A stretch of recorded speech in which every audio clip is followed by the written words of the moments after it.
السلام عليكم ورحمة الله وبركاته، ازيكم حبايب قلبي عاملين ايه؟ يا رب دايما تكونوا بخير. قبل ما نبدأ في اي حاجة نصلي على الرسول عليه افضل الصلاة والسلام. لو اول بقى مرة تشوفي القناة يا ريت تشتركي فيها وتفعلي زر الجرس عشان يوصلك كل جديد بإذن الله. يلا بينا كده هنعمل وصفة سهلة وبسيطة وسريعة، وعايزة اقولك بصدر فرخة كده ممكن نعمل وليمة ونعزم عليها كمان. حلوة قوي قوي قوي وسهلة وبسيطة. اول حاجة عندي صدر فرخة مقطع مكعبات، براحتك بقى، عايزة تزودي كمية تعملي صدرين، عايزة تعملي صدر واحد براحتك. فانا جبت صدر فرخة كده وحطيت عليه ملح وفلفل وبهارات فراخ فقط لا غير، يعني ممكن تملحي كمان بملح وفلفل بس. ودي طبعا التمليحة الأساسية بتاعة صدر الفرخة. وهنركنه على جنب كده لحد ما نعمل الخلطة بتاعتنا. والخلطة بتاعتنا النهاردة هي المكرونة النجريسكو، حلوة جدا جدا جدا وطعمها خرافة بجد. حط اللايك بقى وما تنسيش دعمك ليا ان شاء الله عشان القناة تتفعل وتكون مصدر رزق ليا وللولاد ان شاء الله. فهنا كنت مستخدمة زي ما قلت لكم صدر فرخة وحتة كمان، وهنا هستخدم كيس مكرونة سباكيتا وبس، لقيته شوية صغيرين فهاخد نص الكيس التاني. بس صراحة هي لو عملتها بكيس واحد مع كمية الفراخ دي هتبقى حلوة جدا وهتطلع مظبوطة قوي. انا حسيت ان المكرونة جت زيادة شوية، بس صراحة هي والله اتاكلت وما يفضلش منها حاجة، بالهنا والشفا، حلوة جدا. دي بقى ممكن تعمليها على الفطار لو انت مثلا مش عايزه تعملي مثلا حاجه خضار او طبيخ او كل الكلام ده، ممكن تعمليها هي خفيفه مع طبق سلطه كده. وممكن على فكره طبعا هي فيها فراخ، محشيه فراخ من جوه، ممكن مثلا لو انت عايزه تعملي اي بقى صيني، يعني مثلا كفته جنبها حاجه، تمام. مش عايزه تعملي حاجه خالص وهي كده بالسلطه والمخلل، حلوه جدا جدا. وبرده وجبه فطار وعدت يوم، او مثلا لو احنا في ايام غير ايام الصيام برده هتنفع وحلوه قوي. هنا كده كنت بوريكم بقى المكرونه اتسلقت، وجبت فلفل الوان حمراء وخضراء وصفراء وهقطعهم. وهنا بقى هنعمل البشاميل. طبعا البشاميل بتاعها زي البشاميل العادي، بس هنا نختلف شويه في حاجه واحده، ان البشاميل بتاع النجرسكو بيبقى خفيف شويه. خفيف يعني بحط مثلا معلقتين كبار من السمنه وبعليهم بس معلقتين او معلقتين ونص من الدقيق، بحيث يديني بشاميل خفيف.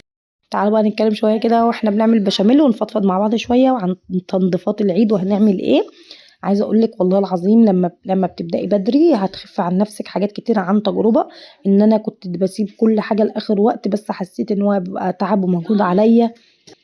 ف يعني بصي لما تبداي بدري، لو انت مثلا بتقدري ان انت تغسلي السجاد قبل رمضان يا ريت تعملي كده، ان انت مثلا تغسلي السجاد او توديه المغسله يخف من عليكي، بدل مثلا ما يجي مثلا في زنقة رمضان بتعملي بسكوت، بتعملي كحك، فيها تتزنقي في السجاد. او ممكن مثلا تبدأي فيه بدري، اللي هو مثلا تغسليه مثلا في اول رمضان خالص، لو بتوديه المغسلة توديه وتجيبيه ملفوف ونضيف وتعينيه مش هيجرى له اي حاجة.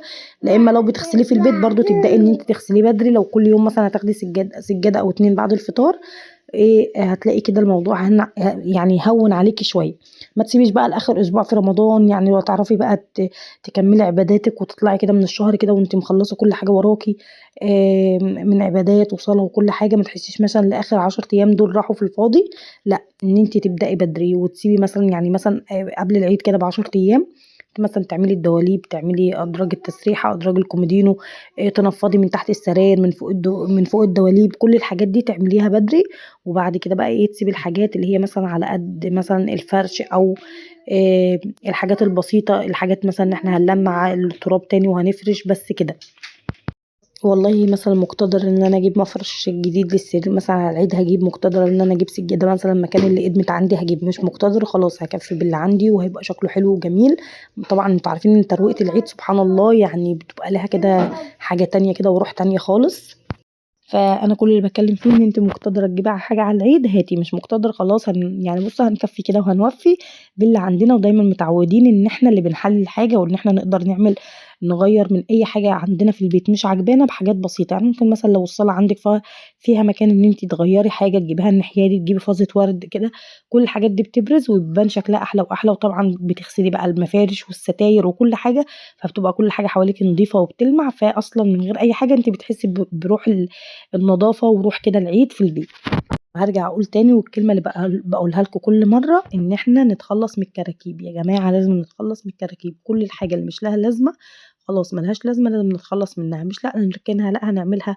ما انتش عاملاها الحاجة اللي باظت ومش نافعة يا ريت تتخلصي منها، تحسي ان المكان كده فضي حواليكي، وكل الكركبة اللي كانت عاملة لك دوشة في راسك كلها كده خلصت وخلاص بقت يعني حسيتِ كده بروح كده وحاجات كده اتوسّعت في البيت، وإن أنتِ ما عادش عندِك كركبة ولا حاجة إن أنتِ مضايقاكِ وكده. طبعًا الكركبة يعني بتجيب اكتئاب في البيت والله العظيم يا بنات، وكل ما البيت بيبقى فيه كركبة بيبقى فيه ريحة كمكمة، يعني أنا باحس بكده، إن هو يعني طول ما أنتِ مكركبة هنا ومكركبة هنا، طب ليه؟ يعني الحاجة اللي لها لازمة خلّيها والحاجة اللي ما لهاش لازمة لازم نتخلّص منها فورًا. وأنتِ بتنكُتي الدولاب مش خلاص حاجة قصرت، حاجة اتقطعت، حاجة باظت، مش هتنفع عليها إصلاح، خلاص يعني نتخلّص منها. لو عندنا هدوم قصيّرة طبعًا ينفع ندّيها لحد من قرايبنا أو حد محتاجها عادي نطلّعها وما فيش أي حاجة، طبعًا ده إحنا كمان هناخد ثواب عليها. تعالوا كده بقى قبل ما تتوهوا منّي أقول لكم أنا عملت إيه الأول. أنا حطيت معلقة صغيّرة من الزيت في طاسة، وبعد كده نزلت بصدور الفراخ على الزيت السخن، وبدأت كده أشوّحها بقى وأحط أي بهار أنتِ بتحبيه. أنا طبعًا زوّدت بس سِنّة من بهار الفراخ، وبرضه حطيت ملح وفلفل، مع إن إحنا مبهّرين برضه الفراخ قبل ما نحطها تستوي. هاقلّب بقى كده حلو لحد ما أحس إن الفراخ خدت لون كده تشويح حلو، وبعد كده هانزل عليها بقى ببصلتين متوسطين متقطعين مكعبات عادي، بس بلاش في الكبة لإن طعمها هيروح خالص لو فرمتيها في الكبة، تقطعيها كده على إيدِك مكعبات صغيرة. برضه وهاقلّب برضه البصلة هتاخد تشويحة حلوة كده، وبعد كده هانزل عليها بإيه بقى، بالفلفل الألوان، بس لمّا تاخد تشويحة حلوة خالص وأحس كده إن البصلة بدأت تدبل مع الفراخ، هانزل عليها بالفلفل الألوان.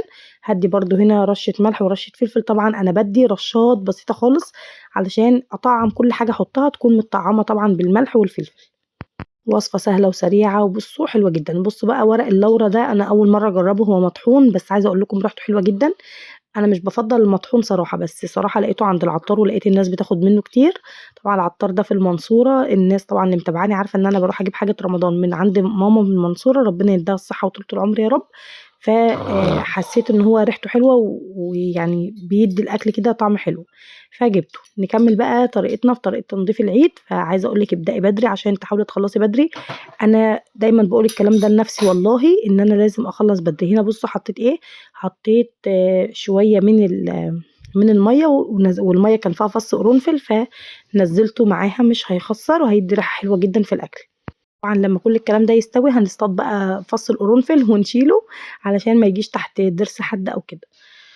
كنت عايزة أقول لكم إيه، أنا طبعًا دايمًا كنت باسيب بقى نَفْسي والفرش والحاجات دي لآخر وقت خالص، فحسيت إن الموضوع لأ، بتضغطي نَفْسِك جامد، ما بتقدريش تقومي الصبح بقى تشوفي العيد تلبّسي الولاد وكل الحاجات دي. فحاولي مثلًا تسيبي يوم الوقفة ده إن أنتِ على قد بس يعني تضبّطي حاجات بسيطة. أنا عارفة إن ممكن حد ينتقدني، أنا عايزة أقول لكم أنا لحد السنة اللي فاتت إن أنا كنت سايبة لنَفْسي لآخر وقت، بس حسيت لأ، يعني مش عايزاكم تشوفوا نَفْس التجربة اللي أنا شُفتها. طبعًا كده حطيت بقى الفلفل الألوان و خلاص الفراخ استوت بحبّة المَيّة اللي أنا حطيتهم والبشاميل هنا كان خفيف والمكرونة، وهنرُص بقى كده في الصينية. هنحط الأول في الصينية اللهم صل على النبي، حتّة من البشاميل وبعد كده هننزل عليها بالمكرونة، وبرضه هنحط الفراخ، يعني هي نفس البشاميل العادي بس ديّة البشاميل بتاعها خفيف. هنا بقى كده خلاص كنت فردت حبّة من المكرونة في الصينية من تحت مع حبّة البشاميل، وقلّبت على الفراخ برضه. بُصّوا هي الفراخ سايبة إزاي، لإن حطيت عليها معلقتين كبار من البشاميل، كبشتين يعني، وقلّبت فيهم الفراخ. ليه؟ علشان تفضل الفراخ طرية جوّه المكرونة. وهانزل هنا كده بشوية المكرونة التانيين، وبعد كده بقى بالبشاميل كده على الوش. عايزة أقول لكم والله، والله طلعت تحفة، تحفة، تحفة عن تجربة بجد. أكلة حلوة وسريعة وخفيفة وهتلمّيها في ثانية.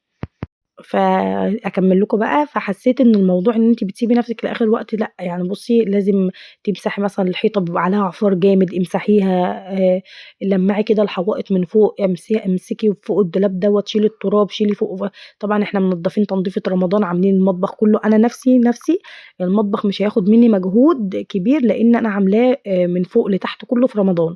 هنمسحه وهنلمّعه وهنشيل حاجات رمضان نعينها، وطبعًا لمّا أنتِ بتشيلي حاجات لرمضان وتعينيها بتنفعِك طبعًا كل سنة. ده بيبقى يعني رمضان ده بييجي مرّة في السنة، ولمّا بتشيلي حاجات وتيجي تطلّعيها بتحسّي إن هي لها بهجة تانية برضه وجديدة لسه، فما تحاوليش إن أنتِ تبهدلي كل حاجة. هنا كان عندي قطعتين كده من الجبنة الرومي نشفوا في التلاجة، فقُلت تعالي أحطّهم على الوش. طبعًا أنتِ هنا بقى ممكن تحطّي جبنة سايحة وجبنة شيدر واللي هي التانية دي، كل الجبن. ممكن تعملي ميكس جبن كده وتحطّيه على الوش وتحطّيه مع الفراخ بيدّي طعم حلو جدًا. أنا دول صراحة كانوا متبقيين عندي كده، فقُلت تعالوا كده أحطّكم على الوش وادّاها برضه تحميرة حلوة وكانت حلوة جدًا. هنا المقطع بيعيد نَفْسه بس ما علينا. أقول بقى لمامة حمزة كل سنة وأنتِ طيبة، وكل أصحابي وأخواتي اللي في القناة واللي بيسمعوني من داخل مصر ومن خارج مصر، على راسي من فوق باحبكم في الله، دعواتكم كده في رمضان إن أنا أكمّل الساعات بتاعة القناة، وإن شاء الله أكون معاكم دايمًا بإذن الله. طيب إيه تاني يا سارة، كل حاجة عاملة لِك كركبة في أوضة النوم، في أوضة الولاد، في المطبخ، اتخلّصي منها. عايزة أقول لكم أنا طلّعت كمية كركبة في رمضان اللي فات ده، كوبايات مكسورة مش عارفة إيه، اتشفشق ماله، غطا شفشق مكسور. طَب أنا راكناهم ليه؟ يعني أنا كنت باقول لنفسي طَب ليه؟ طلّعت كرتونة مليانة، اتخلّصت منهم طبعًا. اللي ينفع يتباع في اللي بتاع الخردة بعناه، واللي اتخلّصنا منه رميناه طبعًا. فأنتِ حاولي تخلّصي كده، اغسلي. أهم حاجة تعمليها إن أنتِ تغسلي السجاد كلّه، كلّه ما تخلّيش ولا مشّاية ولا كل حاجة. يعني تغسلي مثلًا السجاد وتسيبي الحاجة مثلًا أنتِ فارشاها في الصالة إن أنتم بتاكلوا عليها مثلًا أو بتفطروا عليها في رمضان. وحاجات بسيطة رمزية في الأوض. طبعًا الجو ساقعة، أنا عارفة إن الجو ساقعة وإن إحنا مش هينفع طبعًا نسيب الأرض كده مكشوفة. فلو أنتِ عندِك حاجة ينفع تفرشيها غير الفرش اللي هتفرشيه في العيد تمام. يعني اغسلي كل بقى السجاد اللي أنتِ بتحبي تفرشيه في العيد، وسيبي حاجات مؤقتًا بس في الأوض وفي الصالة. وبعد كده طبعًا يعني أمّا تعدّي يوم 15 في رمضان تبدئي بقى تنزّلي الستاير. تنزّلي الستاير برضه وتغسليها وت تخ تخلّصيها وتطبّقيها وتعينيها وحاجة وخلصنا منها. السجاد وخلصنا منه. طيب بواقي إيه؟ نعمل بقى الكومودينات من جوّه، نعمل إدراج التسريحة، نطلّع منها ورق وعلب، برطمانات فاضية ومكياج فاضي. وبُصّوا أنا اسألوني، أنا سِت بيت وأنتم ستات بيوت شاطرة وعارفين. هنطلّع بلاوي، درج التربو لو حاطة فيه هدوم للولاد انكتيها وطلّعيها فوق الدواليب، ضبّطي أمورِك تحسّي بروح كده نضافة في البيت. بحيث طبعًا لو أنتِ مثلًا لكذا طفل أو كده إن أنتِ ما تضغطيش نفسِك، والله ولو طفل واحد يعني عايزة أقول لكم برضه بيشغل. وإن شاء الله أشوفكم في فيديو جديد وأفكار جديدة بإذن الله. سلام عليكم.